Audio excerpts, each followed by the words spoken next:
स्वामी विवेकानंद ने रामकृष्ण परमहंस से एक प्रश्न किया, गुरुदेव, किसी की बुद्धि की परीक्षा कैसे की जा सकती है? कई बार बहुत सुंदर सामर्थ्यवान दिखने वाले व्यक्ति भी परखने पर मूर्खतापूर्ण बर्ताव करते नजर आते हैं। रामकृष्ण परमहंस ने उत्तर दिया, आपकी काबिलियत का अंदाज़ा लोग आपकी बुद्धि से नहीं बल्कि स्वयं की बुद्धि के अनुसार लगाते हैं, और आपको भी व्यक्ति उतना ही समझ सकते हैं जितनी कि उसकी बौद्धिक क्षमता हो। हर व्यक्ति के सोचने समझने का सामर्थ्य अलग अलग होता है, इसीलिए हर व्यक्ति आपके द्वारा बोले गए शब्दों का अर्थ भी स्वयं की बौद्धिक क्षमता के अनुसार ही लगाता है।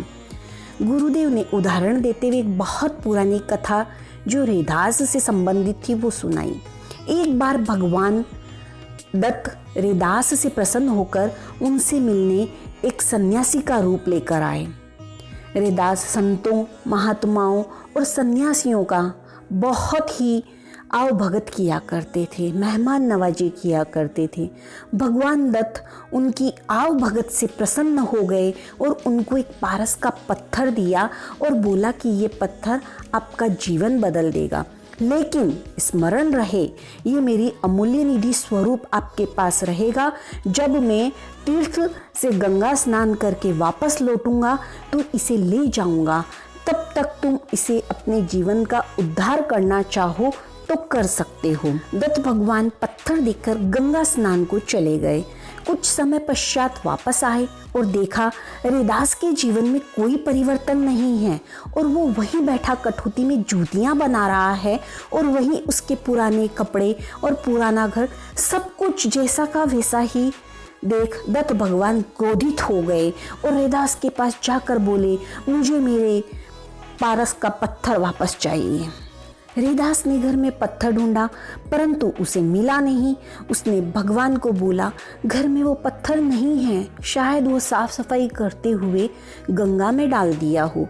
भगवान बहुत कुपित हो गए और अपना पत्थर वापस चाहिए ऐसी हट करने लगे। रैदास भगवान को शांत करता हुआ बोला, महाराज आप आसन तो ग्रहण कीजिए, मैं आपके लिए आपका पत्थर सही सलामत लेकर वापस आता हूँ। इतना कहकर रैदास ने गंगा जी में डुबकी लगाई और एक बड़ा सा पत्थर निकाल कर ले आए। भगवान ने बोला, ये मेरा पत्थर नहीं है। रैदास ने एक बार नहीं बहुत बार गंगा में डुबकी लगाई और बार बार अलग अलग तरह के पत्थर निकाल कर लेके आए, लेकिन भगवान ने हर पत्थर को अस्वीकार कर दिया। अंत में रैदास आने जाने से परेशान हो गए और जिस कठौती में वो जूतियां बना रहे थे उसमें हाथ डाला और एक साथ अनेकों पत्थर निकाल दिए और बोले, लीजिए महाराज, आपको जो भी पत्थर पसंद आता है वो आप उसे ले लीजिए। भगवान बहुत अचरज से रैदास को देखने लगे, उसे अपने सीने से लगा लिया, आंखों से अश्रु बहने लगे और बोले, मन चंगा तो कठौती में गंगा। जो स्वयं पारस हो चुका हो उसको पारस का एक पत्थर क्या सुख देगा। जिसको छूने से भगवान भी पारस बन रहे हों उनको इन पत्थरों की क्या आवश्यकता है। भगवान तो अपने सामर्थ्य से रैदास का जीवन परिवर्तित करने आए थे, लेकिन रैदास से मिलकर, रैदास को हृदय से लगाकर, रैदास के हाथों के चमत्कार को देखकर स्वयं का मन परिवर्तित करके चले गए। संतों का मन ही परम पवित्र होता है और यही उनकी सबसे बड़ी निधि होती है, जिनके समक्ष जाकर आपके विचार शुद्ध हो जाते हैं, मन स्थिर हो जाता है और बुद्धि प्रखर हो जाती है। वही सच्चा संत है। जीवन का सच्चा मूल्य किसी धन या आभूषण में नहीं बल्कि हृदय की शुद्धता में ही है। किसी एक विचार से आपके मन में लोभ जाग जाए और आप सत्य के रास्ते से स्वयं को हटाकर लोभ का रास्ता चुन लेते हैं तो वहीं से आपकी बुद्धि के साथ जीवन का भी नाश होना प्रारंभ हो जाता है। किसी भी लोभ का परिणाम शीघ्र न आता हो, परंतु आता नहीं है ऐसा कभी नहीं होता है।